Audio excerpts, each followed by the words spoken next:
Hi guys, welcome back to Neptune Rising Astrology. This video is going to be on the Pisces new moon, which is happening on March 2nd of 2022. This Pisces new moon is happening at 12 degrees Pisces, which is just 2 degrees short of Jupiter, which has been in Pisces since the end of December. Now, Jupiter is in its domicile in Pisces, meaning it's in its home sign. Jupiter rules the signs Sagittarius and Pisces, so it loves to be in these signs. Jupiter feels its most free in these signs. It feels most expansive in these signs. So having a new moon conjunct Jupiter in its happiest sign is a beautiful thing. This new moon is really all about expansion and freedom to be yourself, freedom to dream, to explore, to feel. Pisces is mutable water. It's all about going with the flow. It's all about cultivating that relationship with the universe, with source, whatever you believe in. It's about feeling one with the universe, you know. Pisces is a very emotional, dreamy water sign. So at this new moon, it's really the time to let yourself dream. Let yourself wish for things, you know? Let yourself feel all the emotions that need to come out. It's okay to have a good cry on this Pisces new moon. It's okay to have that release.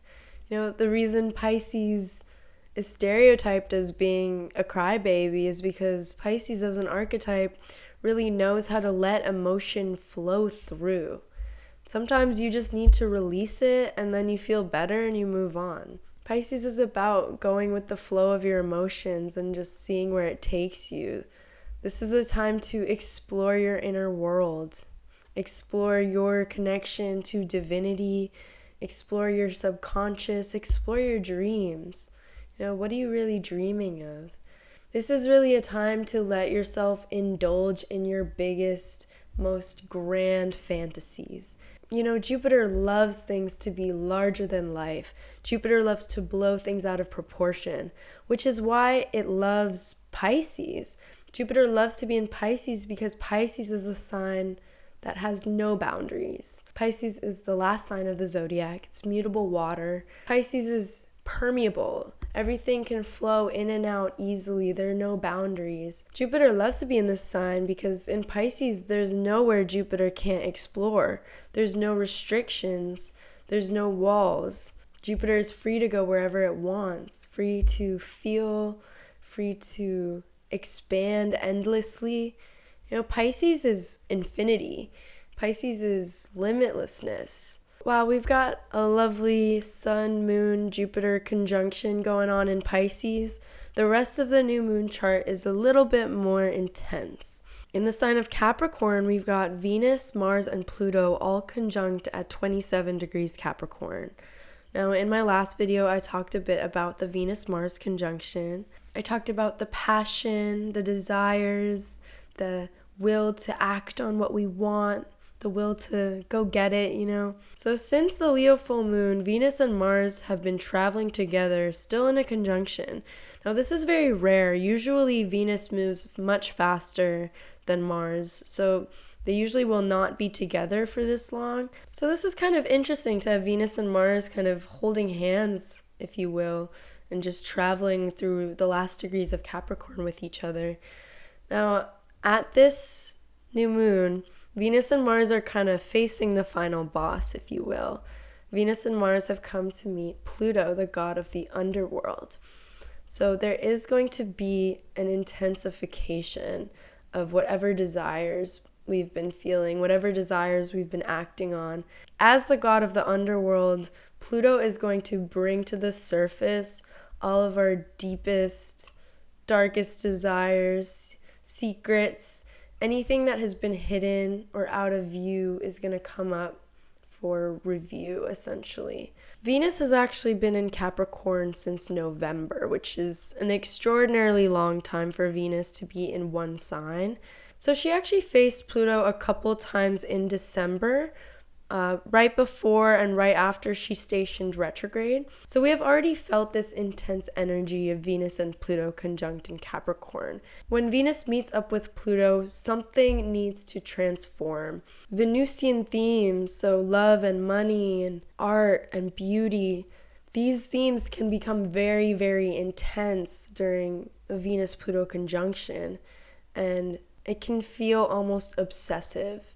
Pluto has an obsessive, compulsive quality to it. Pluto really likes to dig holes. So if you're hiding something is being hidden, Pluto is going to dig and find it and bring it up to the surface. Pluto is an excavator. Pluto is in search of the utmost, deepest truth. So whatever that deep truth is about what you love, what you desire, what you value, that's going to come up to the surface for you. Because Pluto wants us to be in touch with our soul's deepest truth, our deep desires. At this new moon, we've also got Mars in the mix. So this is going to complicate things a bit because Mars likes to act. Mars likes to make things happen, especially in its exaltation in Capricorn.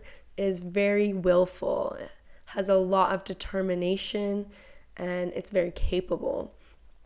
So with Mars, Venus, and Pluto all together in these last few degrees of Capricorn, there's going to be a feeling of responsibility to act on these deep desires. There's going to be a feeling of responsibility to create some sort of boundaries around what we love, Capricorn is about boundaries. Capricorn is about maturity.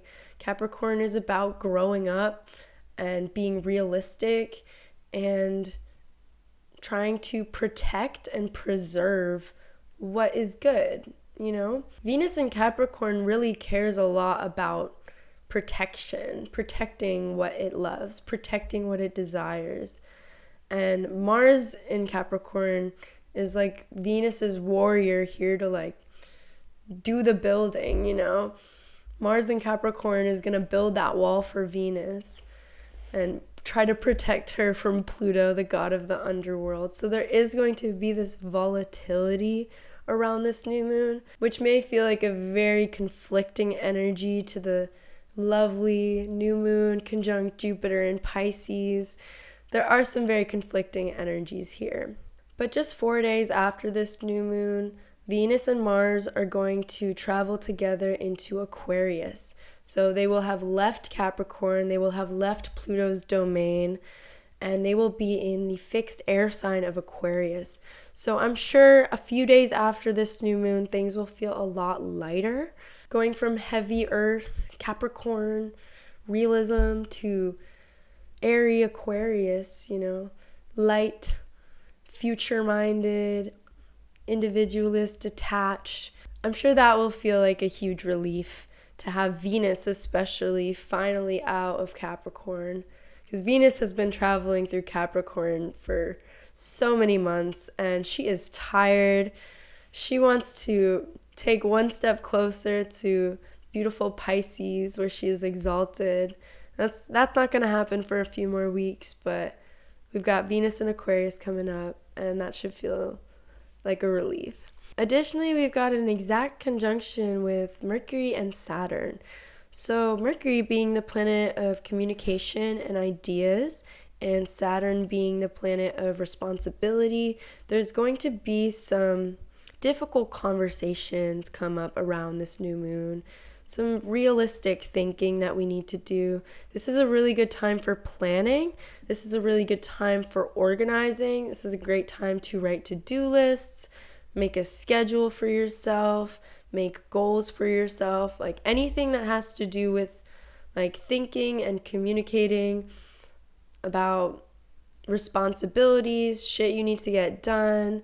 Now is the time to do it. This is a great aspect for being realistic about things. It's not so great for having very positive thoughts.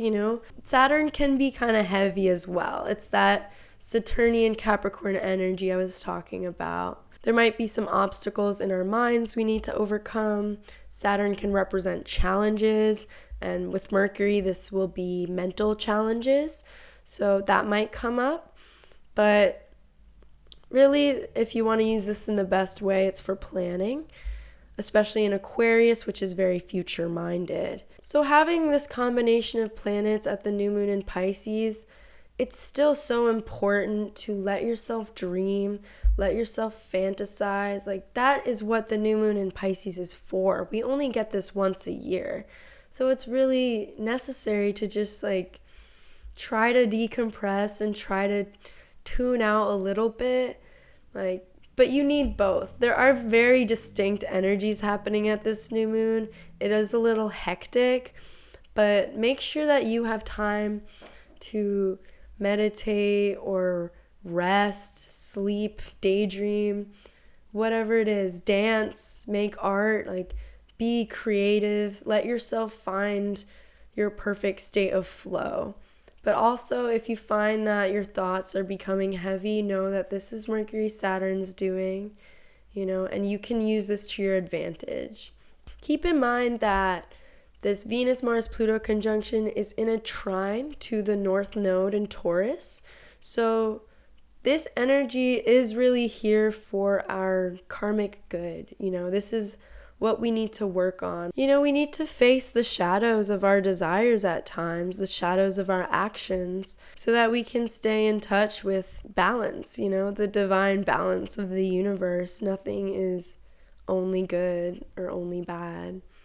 Like, there's always going to be a flip side to everything you love. So this is something to keep in mind. Try not to lean into the obsessive nature of this conjunction, but use the Mercury-Saturn aspect to have a little bit of mental discipline. Like, that's what Mercury-Saturn is really good for, is being like, nope, not gonna go there, gonna build a wall right here for myself, right in my mind. Because sometimes it's not necessary to blow things up, Mars-Pluto can be a very explosive conjunction, and we don't really want that. Like, it's great if you're using that explosiveness in a creative way, but often Mars-Pluto, you'll see it used in a destructive way. And this is a new moon in Pisces. We're trying to have a good time.